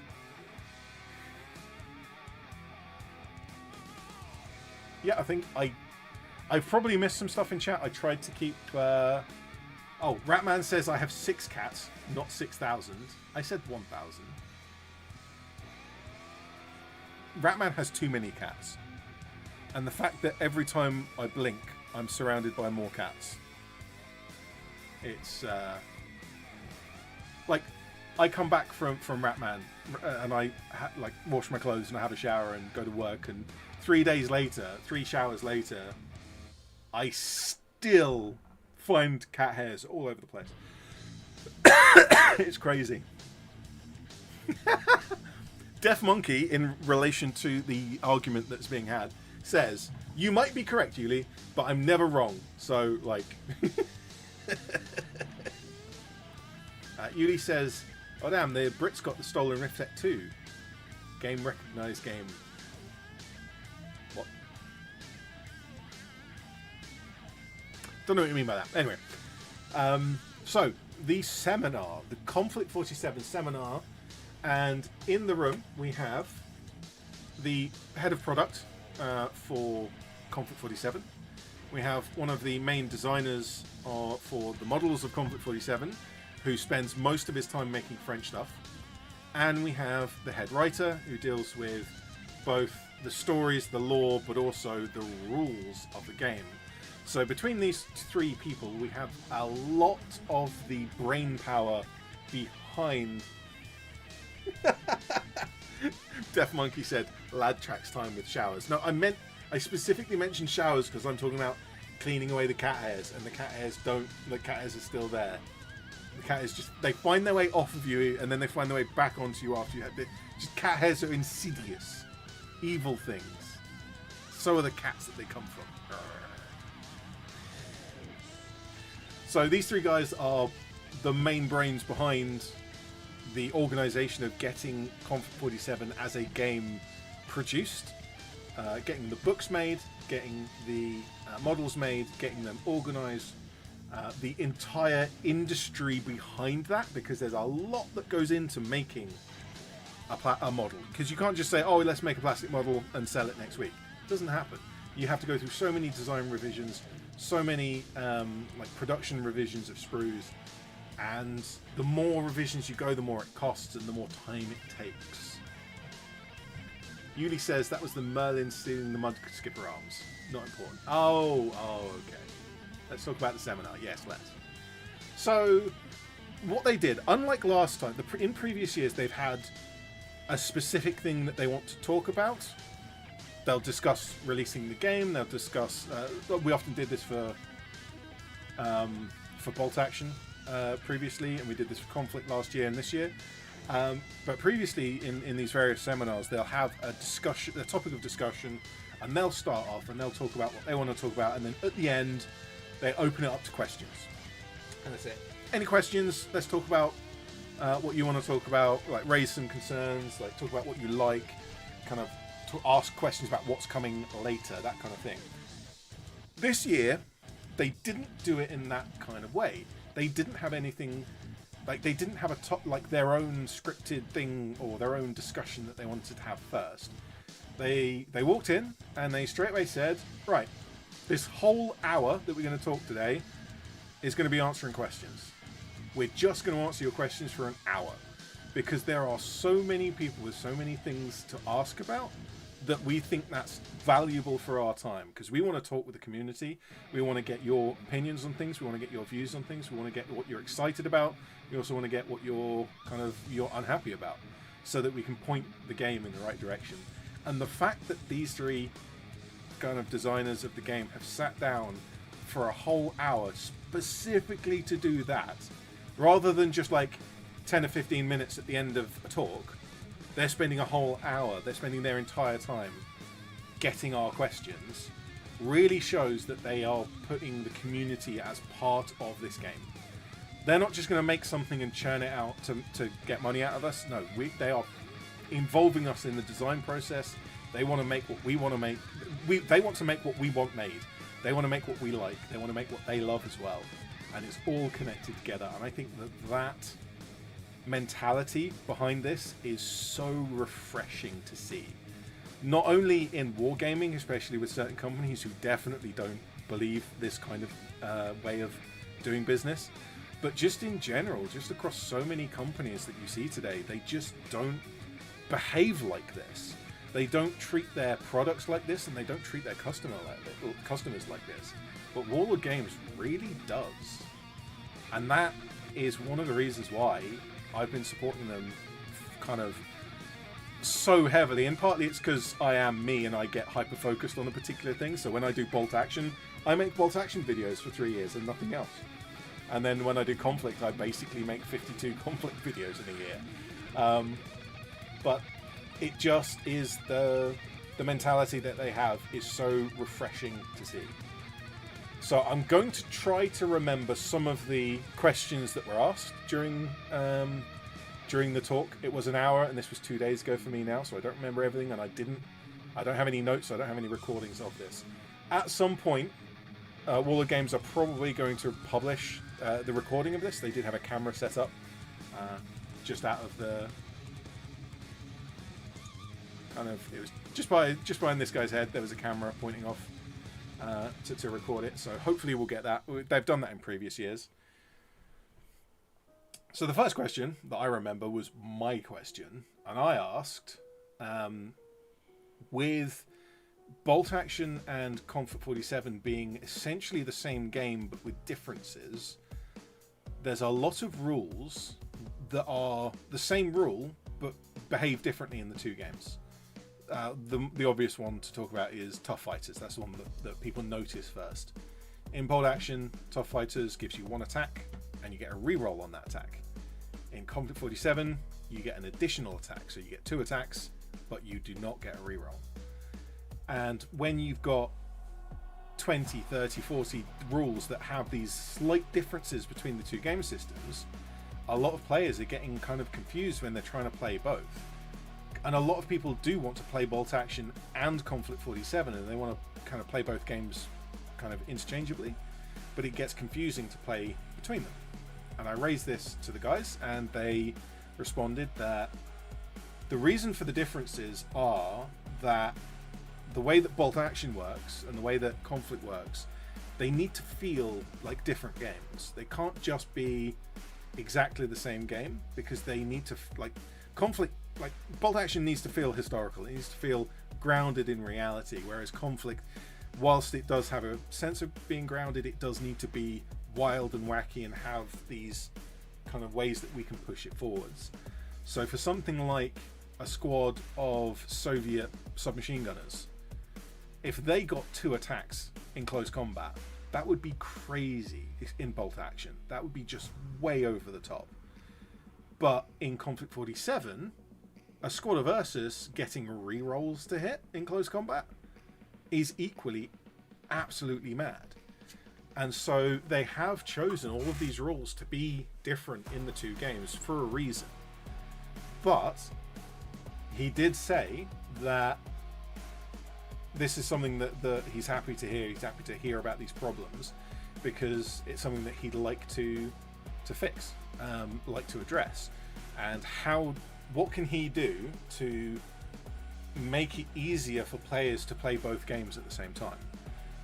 I did have a few suggestions that I know of, but the only one that I said at the time was a cheat sheet, just a little A4 page that has the name of the rule and then the way that conflict works and the way the bolt action works. That would help, just as a reminder while playing the game, so that you know which version of the rule you're playing. It's not the perfect solution, but it is a solution that's going to help a lot of players. And he even said that that was a good idea and that he'd probably work on that. Whether he remembers is another thing, because there's a lot going on that day, but that's certainly an option. If anyone in chat was there and you want to talk about, like, some of the other questions that were asked, remind me what was discussed. We can definitely do that, because I will try to remember some of the other questions, but I'm not going to remember everything.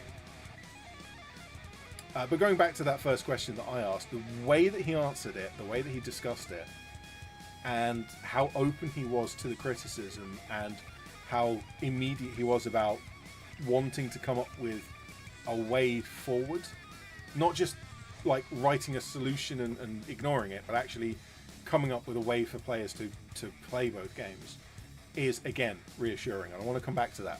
Everything in this hour that we had is reassuring. I remember someone asked about the stories and the lore and the kind of the stuff that's going in books that isn't just rules based and isn't just list of dates based. So actual stories, short stories and things. So in the current campaign books, Invasion America and Festung Europa, there is so there's a short story in each that he said is about 1,000 words, whereas they've commissioned some authors now to write 5,000 words shorts, and there will be more than one. There will be a few of those kind of short stories, but they're longer than what's currently in the books. And that is something that I really am excited about, because I love reading books generally, but also I connect to a setting through stories about people more than I connect through a list of dates, which is what Festung Europa was. And looking through Invasion America, there's a lot of that in there as well. So yes, it's interesting stuff to have that, and you learn like how things progress throughout over the weeks and months. Did I ask that question? I thought someone else asked that question. Maybe I'm remembering it because I asked that question as well. Yuli says that was a really good question. It's one of those basic no-thrills questions that saves people hours down the line. Yeah. Yeah, and again, it's his response and the way that he talked about it that really was kind of why I want to talk about this, rather than the answer. It's the way that he approached the answer. Yeah, okay, Ratman, I'm sorry. I thought someone else mentioned that. Mentioned about storytelling. Ratman says the Aqua Cyberman. Yeah. So there was discussion of factions in Conflict 47, and that every faction is intended to be played in multiple ways. So, for example, the British can be played with humans and mechs and the Galahad armor and the dogs and this kind of stuff, or they can be played as the automatons, kind of automaton infantry, automaton vehicles, or they can be played as a mix of both with humans and robots working together. So there's kind of 3 ways, and that is intended for all 5 factions to be able to play in those different ways. And so there's plenty of opportunity to add in units, to add in weapons, to add in kind of sub-factions without adding in a sub-faction, just by tweaking and twisting what's already there. But they did mention that they are working on a 6th main faction. Now, they didn't release any information about which nation that might be. A lot of people were shouting out France, which the lead designer here was very happy with, because he's been designing French tanks and French walkers and French armored suits for ages. A lot of people said Italy, because Italy was very important in first edition Comp 47. Italy split into North and South. South fight with American equipment, and the North fight with Axis equipment, but they also have their own variants of that. So the South Italian have British Galahad suits, but they've got Bersaglieri versions of the Galahad suit. And the North Italian have gladiators, or like Roman centurion armored suits. They look really cool. Ratman says hoping for China. China was another one that was mentioned. South America, like all of Africa, Mesopotamia. You could go up with some Central American nations. I would actually like to see what Mexico... I don't know if Mexico is worth making as a faction, but there was rumors of Mexico being ready to invade Texas during World War II while America was distracted. I think that would have gone poorly for them, but it was a thing that was being considered at the time. In the context of a fictional setting, it would be interesting to see that happen and see what Mexico was doing. But France and Italy are probably the most likely. Italy was already in first edition, and it's got, like, it's been mentioned a lot, and it's in the rules for third edition. Def Monkey says sixth faction is the Green Vault. I mean, the Axis of the Green Vault. They could be you could get a sub faction of the Axis as like Green Vault, like operatives. That would be kind of cool. Yudi says hoping it's China. So I personally think that China should be a faction in Bolt Action anyway, because of just how many Chinese soldiers there were during World War II. There were more Chinese soldiers than there were British Commonwealth. Not British Commonwealth soldiers. Everything. Africa and South America sounds great too, yeah. And like you could also have like Commonwealth troops like Canada and Australia and India have specific models, but this was actually they were discussing kind of sub-factions and like regional faction variants, but they were also talking about a sixth main faction, which is possibly France, possibly Italy. Those are the most likely ones, but they didn't actually say what it would be.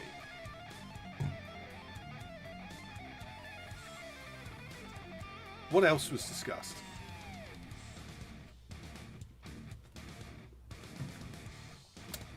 Someone mentioned that there are some weapons in the rulebooks, rulebook that haven't been used. There's no units that use them yet, such as the Soviet flamethrower Poik B, the British radium pistol, some others as well.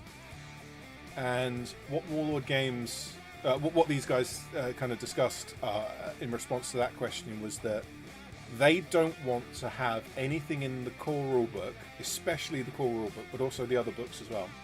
They don't want to have anything that someone has paid money for be made obsolete.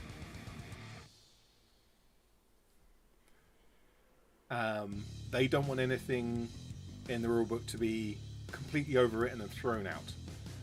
Because if you've bought a rulebook, that has to mean something. Now, don't we know of a company in the wargaming space that really doesn't believe that? Again, it is refreshing to hear this from a wargaming company like Warlord Games. That they respect their game, they respect their community, they respect their customers, but also that they're not just chucking stuff out to make money. They are making sure that the quality of the models, the quality of the story, the quality of the rules is there at every point. And it hasn't been perfect, and they've definitely made mistakes along the way. But the fact that they have this mentality to push through in the right direction, to really knuckle down and get stuff done right, is just a refreshing thing to see.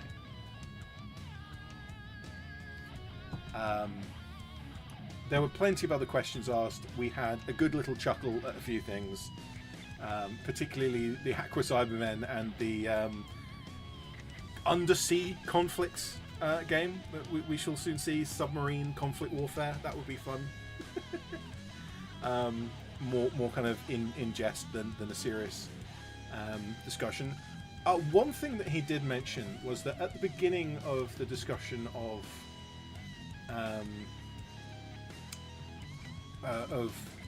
making Conflict 47 Second Edition, when they bought the IP from, who is it that owned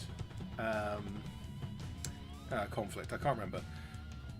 Clockwork something. They bought Conflict 47, the entire IP, so it is now solely owned by Warlord Games. And when that happened, the project head here, Pete Gosling, is it Pete or Peter? I'm not sure. This guy, head of product. He set out a document of Conflict 47 being an entertainment property, not a war game, but an entertainment property. And what does that actually mean, and how far does that go? And what do we want to make? Novels? Do we want to make computer games? Do we want to make VR systems? Do we want to make this? Do we want to make that? Do we want to make the others? Do we want all sorts of stuff? And what does it mean? And how far would we ever want to go? And how does it interconnect with each other? And whilst a lot of that plan will definitely be changed and thrown out and shuffled about, the fact that they have a plan... Yuli says Clockwork Goblin, thank you. The fact that they have that plan and they have that organised from... They have a concept, they have an understanding of what they want it to look like in the end.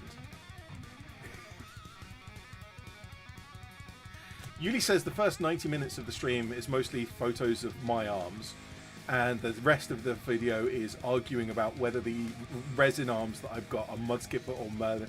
Did we ever get a resolution to that? I don't know. I'm just starting the argument again. The fact that Warlord Games have laid it out as a possible entertainment property and how they want to approach different aspects of what starts off as Conflict 47, the tabletop game, but turns into Conflict 47, the novel, the computer game, the other thing, the this, that, and the other. What does that look like? What does it mean? And how do we make sure that it's a good product for the customers as well as something that kept coming back to? Right, we are rapidly approaching 9 o'clock, which is where I usually end the stream. And given that I can't remember any of the other questions that were asked during the time, it's not even any more questions that I asked. Ratman says, secret soon to be released Game Changer British model. Yeah!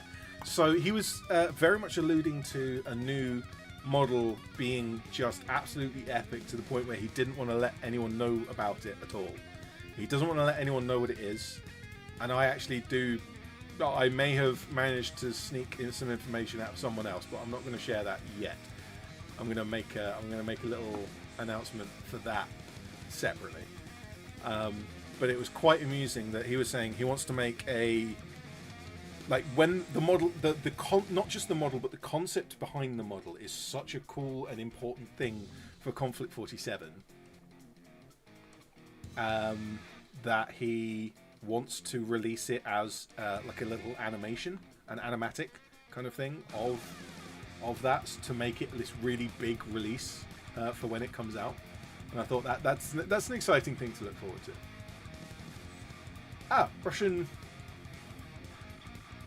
Russian. I cannot pronounce. I apologize. I cannot pronounce your name. Russ says damage value was mentioned. Yeah. So one of the early parts of development had 3 or 4 levels of armor for the infantry, which I assume means damage value 7, 8, 9, and 10 for infantry, and they've completely got that out. Yuli says if we end the stream here, the Green Vault wins.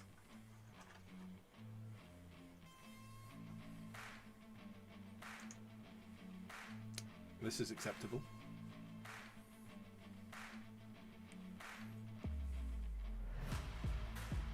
ZZR Rider, hi, how you doing? Welcome to the stream. Also says, need to watch this from the beginning. Plenty of time for that later. We need to get the numbers back up in Milton Keynes. We were in F4 yesterday, yeah. The reason why we only had a few people yesterday is because 6 people from our group were in Nottingham. I didn't get back to Milton Keynes until after everyone had left the event yesterday. I got back... I think I got back at about 5 o'clock. I got back into Milton Keynes about 5 o'clock.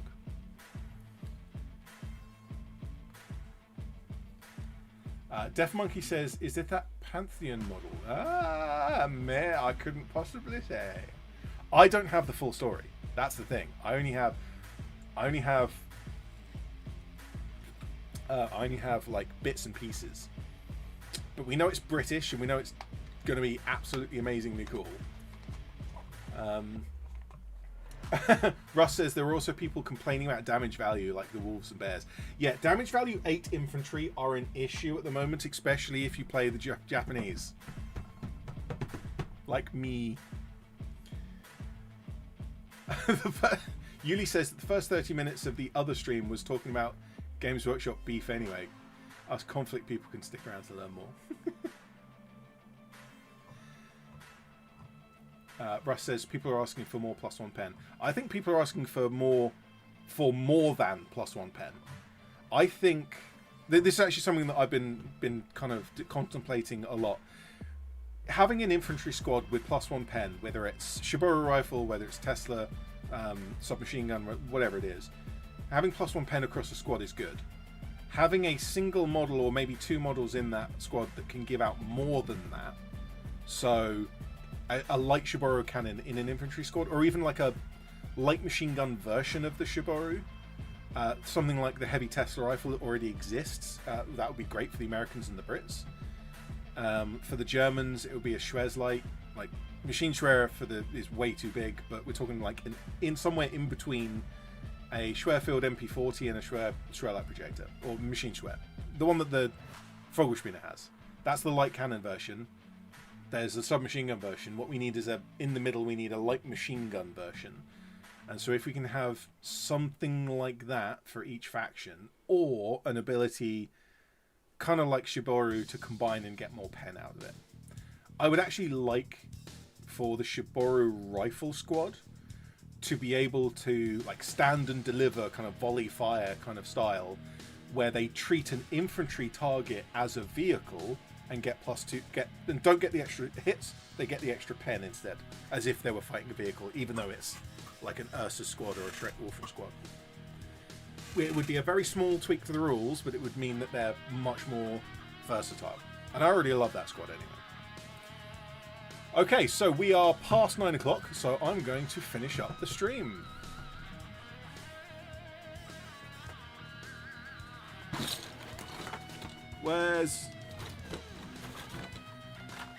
Let's put Bertie on the screen as we finish up. So, as I've said, I've had a whole weekend. I've been busy. I've been stressed. I've been rushing around like a headless chicken, possibly 3 headless chickens. It's been that much. So I do need to have a rest. I was going to skip this stream and just have a rest today, but it was just too important for me to talk about what we've discussed so far, so I'm not doing that. But what that does mean is that I'm going to rest for the rest of the week, and I'm not going to make a video. So on Saturday, I might make something, but it's not going to be a proper video. It might be nothing at all. So do expect that. Going on to next week, on Monday, there will be another stream, and depending on how things go, I might do a stream talking about the Japanese rules. But it might be a bit late for that, because that's a week in, and everyone else has already talked about that. But it might be a nice thing to talk about the stream. Or we can do the painting of the Style Trooper, because we do need to carry on with those. I haven't decided, but we will have a stream on Monday.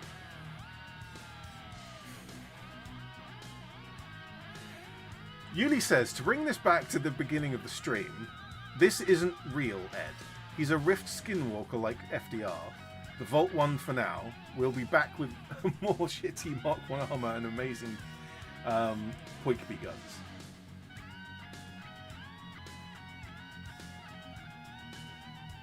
Whether I'm the real ED-SKaR or not is no concern of yours. Thank you very much. Take your Firefly. Take your Firefly and get out of here. Get out. So yeah, no video. Stream will be possibly back to normal. It won't be at the normal time on Monday. And then beyond that, we will return to our usual schedule, probably, I hope.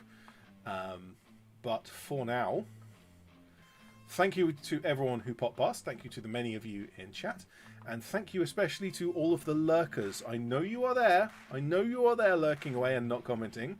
Thank you for coming by as well. It is much appreciated, even if you don't comment. That's fine by me. So, with all that said, I'm ED-SKaR, always will be. Thank you very much for watching.